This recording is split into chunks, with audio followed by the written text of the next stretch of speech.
Domestic work is central to human life. It is the beginning and end of all labor. There are 67 million domestic workers worldwide, and only 10% enjoy labor protection like other workers.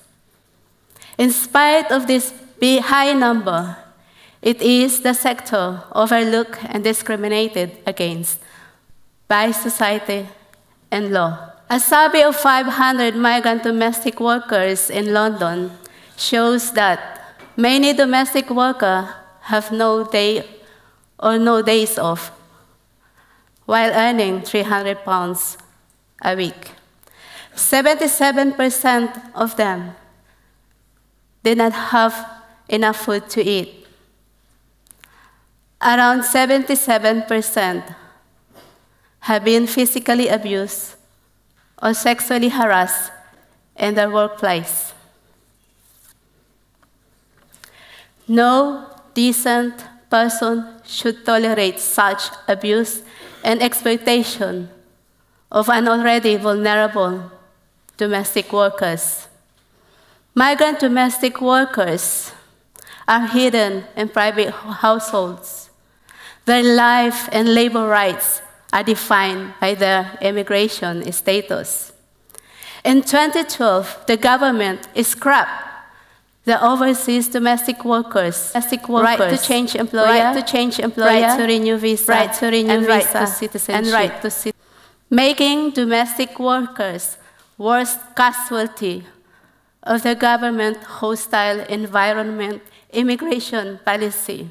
By denying migrants and migrant domestic workers access to work, housing, healthcare, and bank accounts, and limiting their ability to move freely, this forces them to work underground, exposed to further severe and exploitation.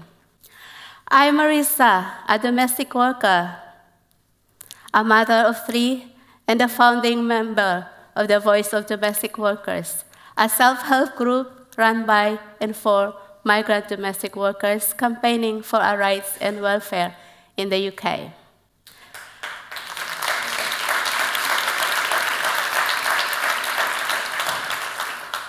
To help you understand the story of a domestic worker, let me tell you my own story.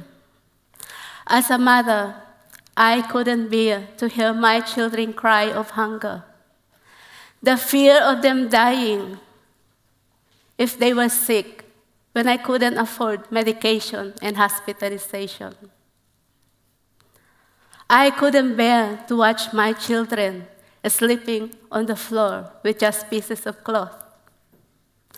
I needed to do something right for my children.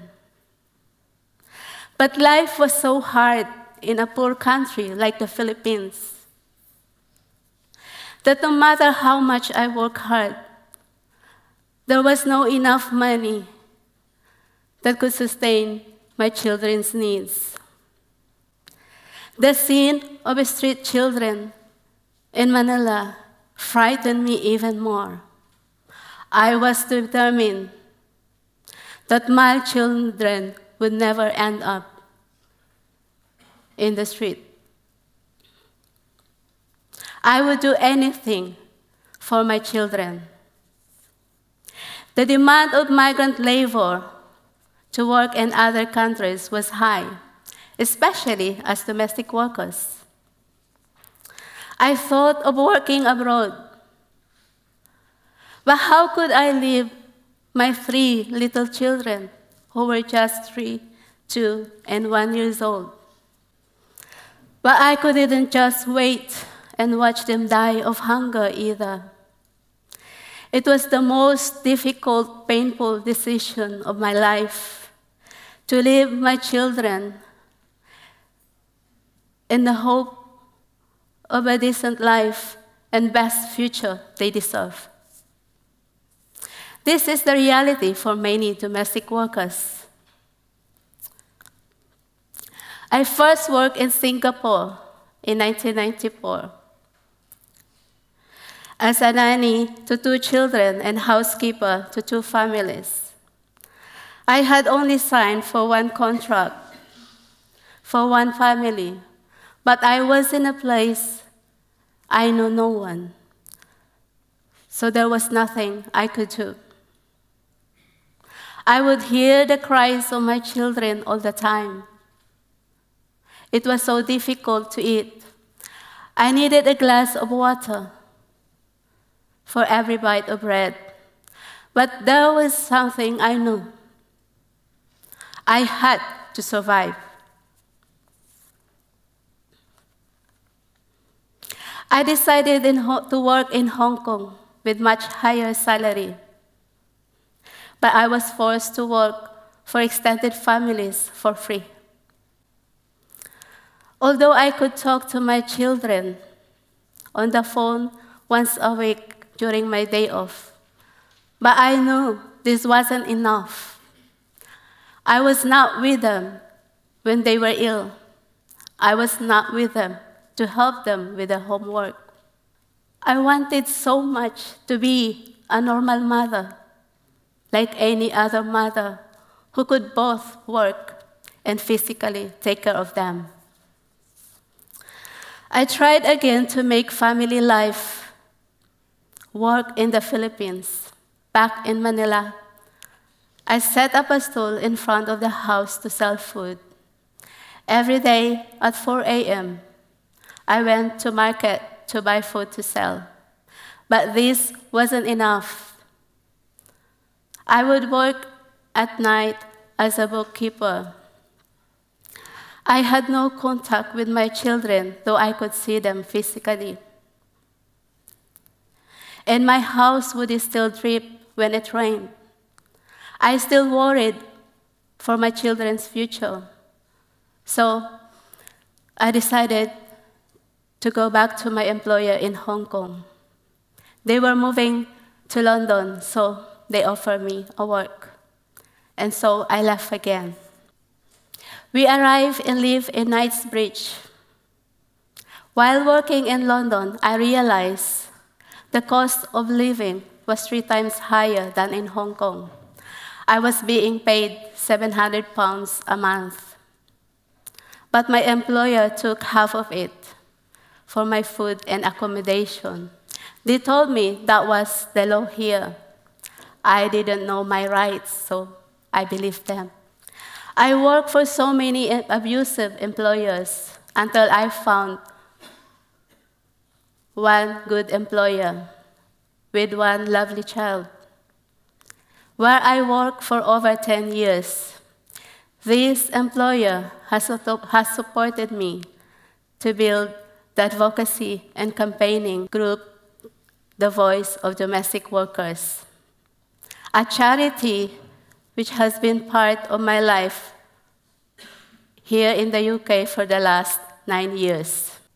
In recent years, the issues we deal with, like the modern-day slavery, have become part of the political agenda, specifically for the Prime Minister, Theresa May.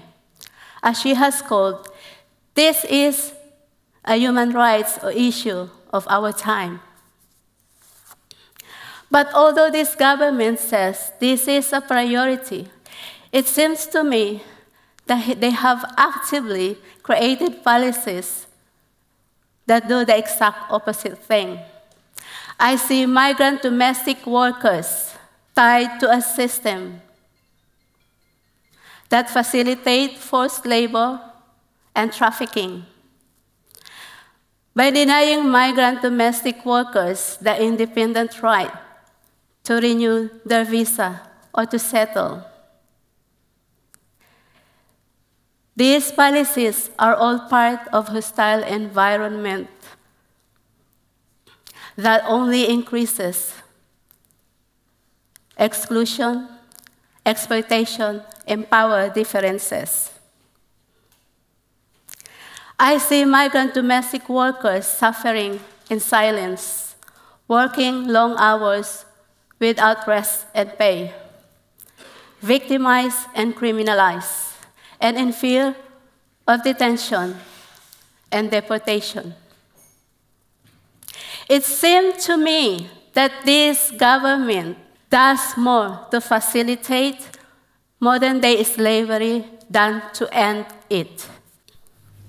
My employer brought me here in 2014, but I didn't know which airport we landed. They kept my passport. In a place I didn't even know where, I was forced to work 24 hours, 7 days a week. I was locked up with little food to eat. I managed to escape, but what amount of exploitation I have had to suffer to access protection. My employers locked me in the hotel room with no food to eat. The male would sexually abuse me, and the female would hit me each time she was frustrated. I couldn't take this abuse anymore. I called the reception to unlock the room, and so I fled. I thought I found a good family, but the son of this family repeatedly raped me. I thought in this country there are human rights. Where are they? These are the voices and stories of my fellow domestic workers, all working here in the UK. For the last 3 months, the Voice of Domestic Workers have rescued 75 domestic workers with cases of unpaid wages, physical abuse, and worse, sexual abuse. Modern-day slavery is alive and all around us here in the UK. Right now, I have 3 domestic workers living with me who I rescued from abusive employers. We are women. We care for families that are the building blocks of this nation. We only dream for a better life for our own families. We work so hard only not to be paid, to be beaten, and worse, to be sexually abused. We may be invisible, but that doesn't mean our work and contribution to society and economy shouldn't be seen. Domestic work is decent work. It is my work as domestic work that is still meet my children's needs. Through my job, I've been able to educate, feed, and provide for my children who are now living with me.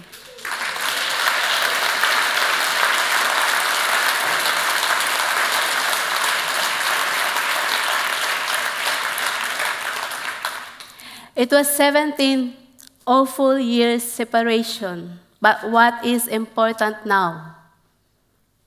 We are now able to rebuild our life together as family. And yes, I am now a normal mother who could be there whenever they need me. Domestic work is work. Domestic workers are workers. They should be protected with the same rights like other workers have, even if they are migrants. Let us not sacrifice our humanity in quest of immigration control.